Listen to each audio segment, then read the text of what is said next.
हाँ जी, आज हम डिस्कस करेंगे क्या, fund flow statement. Fund flow statement ये आपकी एक ऐसी स्टेटमेंट है जो ये बताती है कि during a particular time period आपका कितना फंड का इनफ्लो हुआ है, कितना फंड का आउटफ्लो हुआ है। पहले तो एक बात समझो कि what is the meaning of fund flow. Fund flow का मतलब होता है क्या, transfer of economic value from one assets to another. ठीक है, अनदर आपका और क्या हो सकता है, इक्विटी में भी जा सकता है, जरूरी नहीं कि एसेट्स में जाए, किसी इक्विटी में भी जा सकता है, किसी और चीज में जा सकता है, तो उसको बोलते हैं फंड का फ्लो। ठीक है, बेसिकली फंड फ्लो स्टेटमेंट क्यों बनाई जाती है, हमने अभी बताया कि जैसे कि जो प्रॉफिट एंड लॉस अकाउंट है उसका काम होता है टू डिटर्मिनेशन ऑफ प्रॉफिट, उसका काम है प्रॉफिट को डिटरमाइन करना। ठीक है, बैलेंस शीट होती है वो आपकी स्टैंडिंग पोजीशन बता देती है एक पर्टिकुलर डेट को।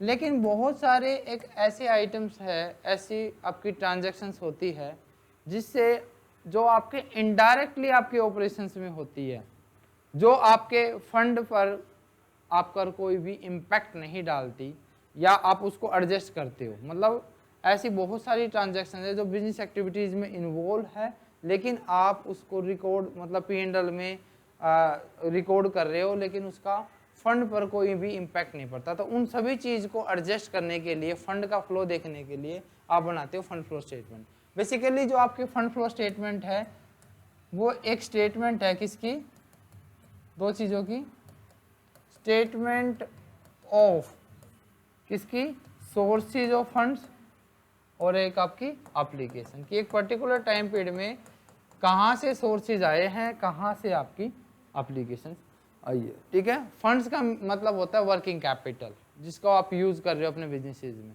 ठीक है, और फ्लो का मतलब कि क्या चेंजेस आ रहे हैं उससे आपके मतलब बिजनेस की एक्टिविटीज पर कोई फर्क पड़ रहा है या नहीं पड़ रहा। ठीक है, तो मैंने अभी आप एक बात ध्यान से सुनो, फंड का फ्लो तभी होगा जब आपकी वर्किंग कैपिटल में चेंज आएगा, यानी करंट एसेट्स करंट लायबिलिटी में चेंज आएगा, इसके अलावा नहीं होगा फंड। ठीक है, तो इसका जो बेसिकली आप इस टेबल को याद रखेंगे, ये जो ग्राफ हम बनाएंगे अभी, एक तो होती है आपकी करंट एसेट्स। आप सभी को पता है करंट एसेट्स माइनस में करंट लायबिलिटी किसके इक्वल होती है, वर्किंग कैपिटल। ठीक है, अब इस पर इम्पैक्ट पड़ना चाहिए आपका, अगर फंड पर फ्लो देखना है ना कि भाई फंड पर ही सोर्सेज हो रहा है, एप्लीकेशन हो, तो इस पर इम्पैक्ट आना चाहिए, सिंपल सी बात है। ठीक है, तो देखो आपके पास होती है करंट एसेट्स, ठीक है, ओके, करंट एसेट्स होती है, आपके पास करंट लायबिलिटीज भी होती है, ये टेबल बना लेना बस आप। इधर आपके पास नॉन करंट एसेट्स भी होती है और आपकी नॉन करंट लायबिलिटी भी होती है। आपने, मैं फिर से बोल रहा हूं, आपने ये देखना है कि क्या वर्किंग कैपिटल में चेंज आ रहा है या नहीं आ रहा, सिंपल सी बात ये देखनी है। ठीक है, इस टेबल को पूरा करने से पहले मैं कुछ ट्रांजैक्शंस लिखता हूं, आपने बताना है क्या वर्किंग कैपिटल पर फर्क पड़ा है या नहीं। फर्स्ट ट्रांजैक्शन है, आपने एक मशीनरी परचेज की ऑफ ₹10,000, बताओ क्या वर्किंग कैपिटल पर इम्पैक्ट पड़ा और फंड पर कोई फ्लो पड़ा या नहीं। हाँ भी बताओ, और एप्लीकेशन है या सोर्सेज है, बताइए मुझे।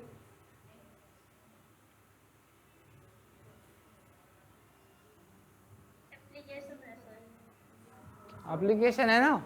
देखो क्या हुआ है, मशीनरी परचेज की और आपके पास पैसा गया, एंट्री क्या होएगी, देखो आपकी एंट्री होएगी ना, cash sorry machinery account debit, machinery to, तो कैश गया ना, मशीनरी आपकी 10,000 की और ये आपकी 10,000 की, आपका कैश कम हो गया, वर्किंग कैपिटल कम हो गई आपकी। ठीक है, वर्किंग कैपिटल आपकी कम होगी, मतलब फंड पर फ्लो पड़ा, चलो ठीक है, ओके, तो मतलब इम्पैक्ट पड़ा। ठीक है, यस, आप क्या लिखोगे, यस, ओके। दूसरा आपके पास आया रिसीव्ड ₹10,000 फ्रॉम डेटर्स, फर्क पड़ेगा, वर्किंग कैपिटल पर फर्क पड़ेगा। इधर देखो डेटर्स भी आपके क्या है, करंट एसेट्स, और आपके जो कैश भी है वो भी करंट एसेट्स, तो कोई भी इम्पैक्ट नहीं पड़ेगा। ठीक है, आपने मशीनरी परचेज की, आपने डिबेंचर इशू कर दिया, फर्क पड़ेगा? फर्क पड़ेगा?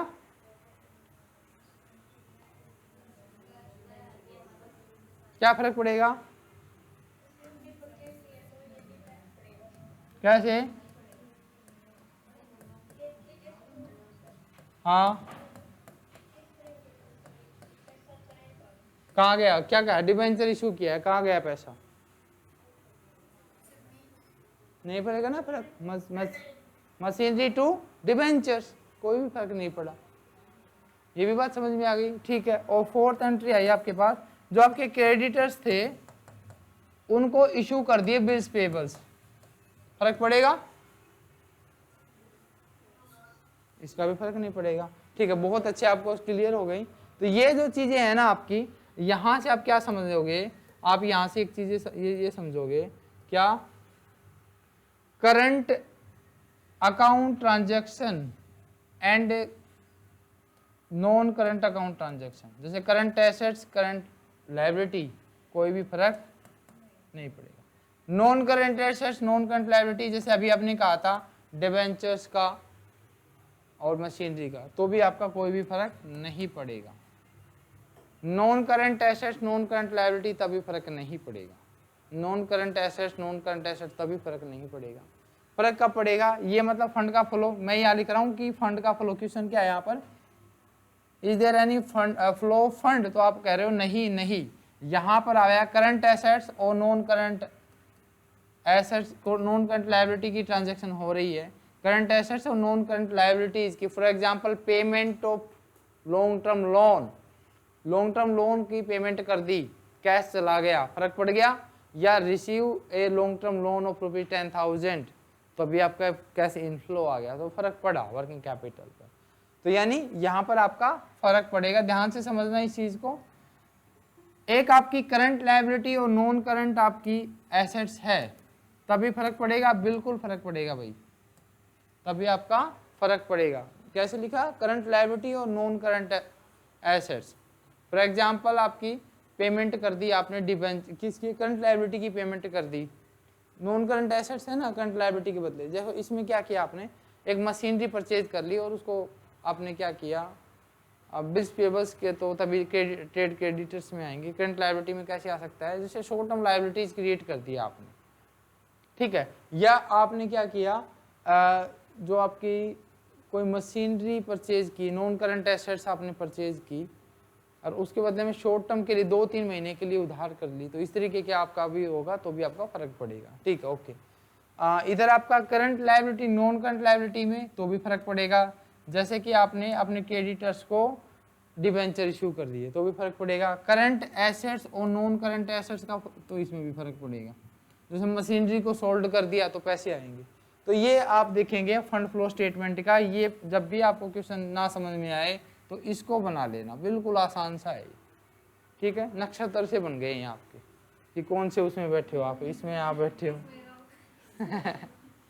इसमें आप राहु केतु जो भी है ना, तो देख लेना कहाँ है। हाँ, कुंडली बन गई, एक अकाउंट की कुंडली बन गई। नहीं, बुक में होगा कहीं ना कहीं, तो होगा नहीं, कहीं ना कहीं अलग तरीके से होगा, होती होगी चीजें तो। बाकी ठीक है, खुद भी हो गया तो ऐसा तो नहीं है। बाकी खुद में एक चीज देने वाला हूँ बहुत जल्दी एफएम में, अभी नहीं, कुछ टाइम बाद, 1 साल के अंदर अंदर। तो अभी ये देखो आप, अभी ये क्या है, करंट एसेट्स, करंट लायबिलिटी, मतलब अकाउंट के नक्षत्र के अकॉर्डिंग देख लेना कहाँ फर्क पड़ेगा। ठीक है, तो आपको साफ दिखाई दे रहा है कि कहाँ का फर्क पड़ रहा है, कहाँ का नहीं। बस यही है फंड फ्लो स्टेटमेंट, जब भी आपको काम करना हो बस इस चीज को देख लेंगे। बिल्कुल क्लियर हो गया? कोई भी ट्रांजेक्शन मैं बोलूंगा वो आप आराम से कर देंगे, है ना। जैसे मैंने क्या किया, मैंने क्रेडिटर्स को 10,000 रुपए की पेमेंट कर दी, जल्दी से बताओ क्या फर्क पड़ेगा? क्रेडिटर्स की पेमेंट कर दी तो क्या हुई, करंट एसेट्स करंट लायबिलिटी की transaction, current asset current liability दोनों ही सिंपल सी पता लग जाएगा। दोनों देख लो क्या क्या है। हमें ना बिल्स रिसीवेबल थे, उसको कैश में कन्वर्ट कर लिया, दोनों करंट एसेट्स है, ये करंट एसेट्स ये करंट है, कोई फर्क नहीं पड़ेगा। ठीक है, करंट एसेट्स का भी कोई ऐसे लिखो, करंट एसेट्स कोई भी फर्क नहीं पड़ेगा। ठीक है, करंट एसेट्स करंट लायबिलिटी तो भी कोई इफेक्ट नहीं पड़ेगा। करंट लायबिलिटी तो भी कोई इफेक्ट नहीं पड़ेगा, ठीक है। नॉन करंट एसेट्स तो भी कोई फर्क नहीं पड़ेगा। Non current assets non current liability तब भी कोई फर्क नहीं पड़ेगा। नॉन करंट लायबिलिटी तब भी कोई फर्क नहीं पड़ेगा। सिंपल सी बात है, ठीक है। इन चीज़ों में फर्क पड़ेगा, इसके अलावा कहीं पे भी नहीं पड़ेगा फंड फ्लो स्टेटमेंट, ठीक है। आगे समझ में, ठीक है। एंड उसके बाद आता है कि फंड फ्लो स्टेटमेंट बनता कैसे है, क्या कैसे कैसे आपका बनता है। देखो फंड फ्लो स्टेटमेंट में बस आपने क्या देखना है कि पैसा कहाँ से आ रहा है। जहां से भी पैसा आया आपका वो सारे के सारे सोर्सेज हो गए। आपने नहीं देखना कैसे आया कैसे नहीं, सिर्फ ये देखना है कहाँ से आ रहा है। एंड सेकेंड वन इज पैसा गया कहाँ है, गया है ना पैसा या फंड गया है बाहर, तो आपका मतलब वो एप्लीकेशन में आ गया, ठीक है।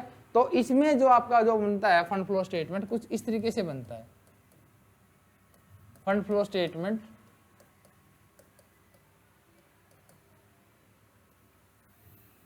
देख लो भाई, इसका फॉर्मेट बिल्कुल आसान सा है और समझ में भी आ जाएगा। एक साइड आप लिखोगे सोर्सेज और एक साइड क्या लिखोगे, एप्लीकेशन, ठीक है। क्या लिखना है, सोर्सेज एंड एप्लीकेशन, ठीक है। तो सोर्सेज क्या है, सबसे पहले आता है funds from operations. Funds from operations आपकी ऑपरेटिंग एक्टिविटी से क्या कितना फंड आया ये अलग से बनता है, फॉर्मेट अभी देखेंगे। और इधर क्या आएगा, funds lost in operation, funds lost in operation. ऐसे ही हो सकता है ना कि ऑपरेशंस में आपके फंड चले गए हो, इधर आपके क्या आया, फंड्स फ्रॉम ऑपरेशन। आप शेयर इश्यू कर रहे हैं, इश्यू ऑफ शेयर कैपिटल, बताइए क्या आएगा, एप्लीकेशन या सोर्स, सोर्स हो गया ना।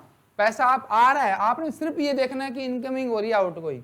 आपने लिखा कि आपने शेयर कैपिटल इशू की, इश्यू ऑफ शेयर कैपिटल लिख लो या अलग से लिख लो इक्विटी शेयर कैपिटल, तो यहाँ पर क्या आया कि ये सोर्स के रूप में आया। इश्यू कर दिया आपने क्या, इश्यू ऑफ प्रेफरेंस शेयर्स, तो भी आपका क्या हुआ, सोर्स हुआ। इश्यू ऑफ डिबेंचर्स, तो भी आपका क्या हुआ, सोर्स हुआ। ठीक ठीक बात है। आपने कोई भी मशीनरी सेल कर दी, सेल ऑफ मशीनरी या फिक्स एसेट, जितनी भी फिक्स एसेट आप कर रहे हो, तो भी आपके पास क्या हुआ, सोर्स हो गया, ठीक है। सेल कर दी आपने क्या, इन्वेस्टमेंट को आपने सेल कर दिया, तो भी आपके पास क्या हुआ, सोर्स हो गया, ठीक है। इधर आपका आ जाएगा, जैसे रिडेम्पशन कर दो, रिडीम कर दो, रिडेम्पशन ऑफ इक्विटी मतलब शेयर कैपिटल, जिसमें आपकी बेसिकली आपकी प्रेफरेंस शेयर कैपिटल जाती है, शेयर कैपिटल, तो ये क्या हो गया, आपका सोर्स हो गया। आप रिडीम कर रहे हो या रीपेमेंट कर रहे हो, रीपेमेंट ऑफ डिबेंचर्स लोन्स, तो भी क्या हो गया, आपका एप्लीकेशन हो गया। एंड आपके पास आया परचेज आपने कर ली मशीनरी, परचेज ऑफ मशीनरी, तो भी आपके क्या हुआ, एप्लीकेशंस हो गया, ठीक है। क्या हो गया, तो ये सब क्या हो गया, आपकी एप्लीकेशन हो गई। आपने इन क्या, इश्यू ऑफ, आप बताइए क्या होगा, क्या उससे कोई पैसा आया, फंड आया, नहीं कुछ नहीं आया, उससे कुछ नहीं हो रहा। देखो वो भी क्या है, ऊपर देखो बोनस शेयर्स क्या है, बोनस शेयर्स आपके क्या है, नॉन करंट में आ गए, और जो कैपिटल रिजर्व भी और उसमें कन्वर्ट हो गए, दोनों नॉन करंट है, कोई फर्क ही नहीं पड़ना है उसमें, सिंपल सी बात है, ठीक है। तो कोई भी उससे पैसा आया ही नहीं है, एंट्री क्या होती है उसमें, आपकी एंट्री इस तरीके से होती है ना, क्या कैसे एंट्री करो, बोनस इशू कैसे करोगे आप, एंट्री क्या करोगे, कैसे करोगे एंट्री, बोनस शेयर कैसे इशू करोगे, करो एंट्री। पैसा आया आपके पास, नहीं आया, पैसा कहाँ से गया है, कैपिटलाइजेशन ऑफ रिजर्व से, देखते हो ना आप कि रिजर्व एंड सरप्लस डेबिट कर दो, या कैपिटलाइजेशन ऑफ रिजर्व टू से कैपिटल, तो मतलब कोई भी फर्क नहीं पड़ना आप पे, सो देयर इज मतलब उससे कोई सोर्स नहीं हुआ ना कोई एप्लीकेशन हुआ, तो इस तरीके से आया। आपने इनकम टैक्स पे कर दिया, तो आपका क्या है, इनकम टैक्स पेड। अगर आप वहां पे नहीं कर रहे ऑपरेशन में, तो आपका यहाँ पर क्या हो गया, सोर्स का काम करेगा, सॉरी एप्लीकेशन का काम करेगा। एक आया डिक्रीज इन वर्किंग कैपिटल। आप ये बताओ डिक्रीज इन वर्किंग कैपिटल आपका सोर्स है या एप्लीकेशन है? Decrease in working capital. और इधर क्या जाएगा? Increase in. ये आपको अभी थोड़ा डाउट में लगेगा कि मैंने इधर तो लिखा है सोर्स के रूप में लिखा, डिक्रीज इन वर्किंग कैपिटल आपके सोर्स के रूप में काम करेगा। ठीक है, मैंने क्या लिखा? डिक्रीज इन वर्किंग कैपिटल आपका सोर्स के रूप में काम करेगा और इंक्रीज इन वर्किंग कैपिटल आपका एप्लीकेशन के रूप में काम करेगा। ठीक है, कैसे करेगा अभी हम डिस्कस करेंगे, पहले इनको डिस्कस कर लेते हैं। यहाँ तक फॉर्मेट समझ में आ गया भाई आपको? पहले बस इतना बताइए, क्या फंड फ्लो स्टेटमेंट का फॉर्मेट आप लोगों को समझ में आ गया? हाँ जी ठीक है, तो बहुत अच्छा है। अब आप पहले बनाएंगे फंड फ्रॉम ऑपरेशन। सबसे पहले आप फंड फ्रॉम ऑपरेशन बनाएंगे, उसके बाद सारी चीजें देखेंगे।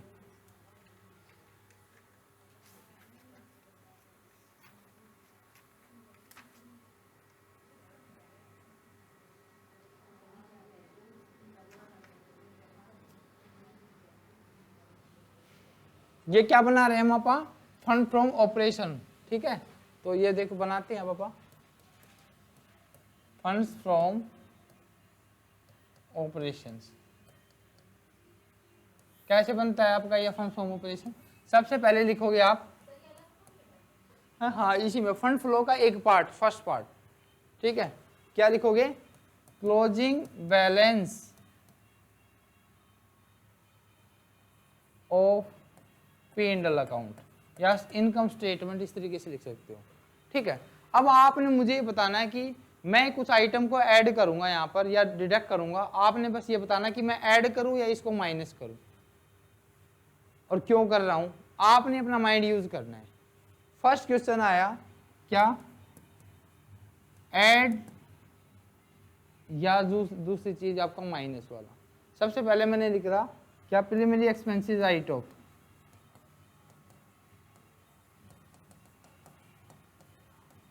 बताओ, मैंने इसको ऐड कर दिया, क्यों किया है? बताइए क्यों किया भाई ऐड? शाबाश बताइए, हाँ बताइए क्यों ऐड किया? क्योंकि प्रीलिमिनरी एक्सपेंसेस से कोई भी फंड का फ्लो नहीं हुआ, राइट ऑफ कर दिया। पहले बिजनेस में लॉस था, उसको बिजनेस के बिजनेस में राइट ऑफ कर दिया, कोई फंड का फ्लो नहीं हुआ।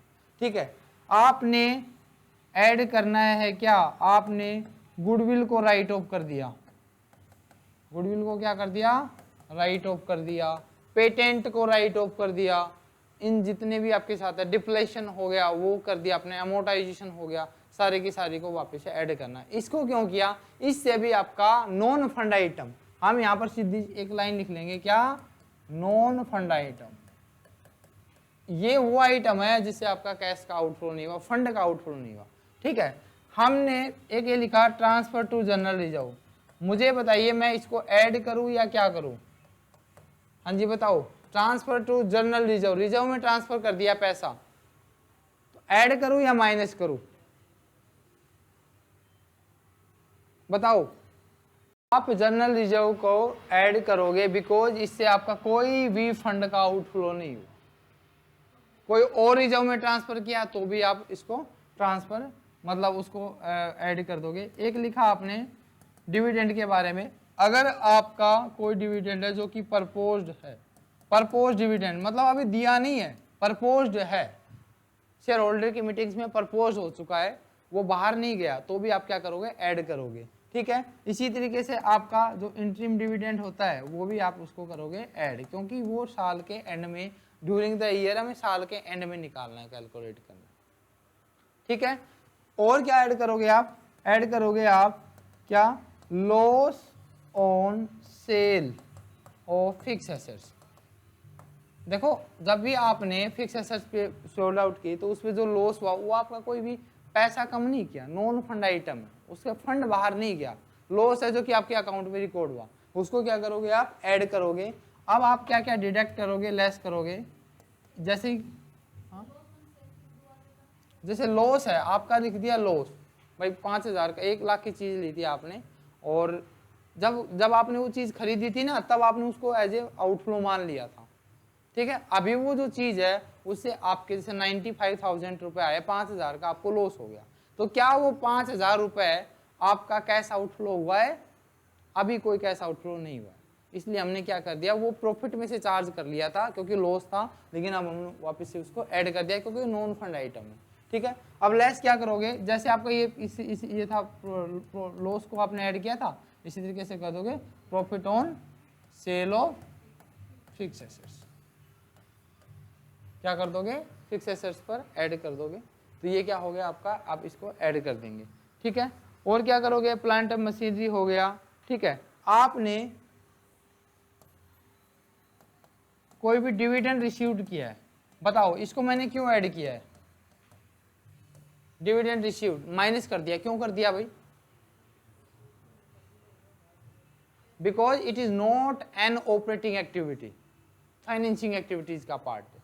सो हमने इसको यहाँ पर क्या कर दिया, डिडक्ट कर दिया। ठीक है, यहाँ से क्या कर दिया, डिडक्ट कर दिया। बेसिकली आपकी इनकम थी, इनफ्लो था, but it is not operating activity, तो हमने क्या कर दिया, इसको ऐड कर दिया, माइनस कर दिया। ठीक है,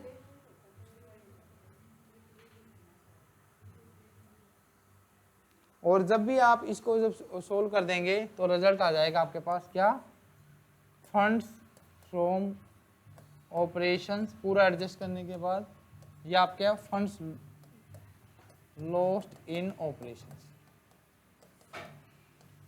ठीक है, दोनों आ जाएंगे, या तो फंड फ्रॉम ऑपरेशंस आ जाएंगे या आपका फंड लॉस्ट इन।